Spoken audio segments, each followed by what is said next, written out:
მოდი შევეხოთ ახლა ერთ საკითხს, რომელიც არის მაგალითად სოფლის ყველი. რამდენად ნებელია ის პროდუქტები, რომელიც სოფლის ყველის სახელით იყიდება.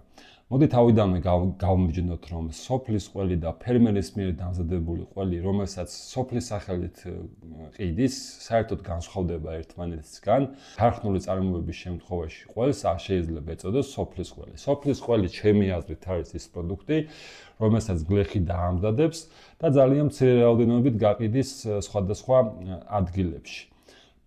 თუ ის საქონელი და ის ძროხები, რომელსგანაც მიიღება რძე, არიან ჯანმრთელები და გლეხმა ნამდვილად იცის თავისი საქონლის ჯანმრთელობის მდგომარეობა, ესეთი პროდუქტი შესაძლებელია იყოს უვნებელი ჩვენი ჯანმრთელობისთვის.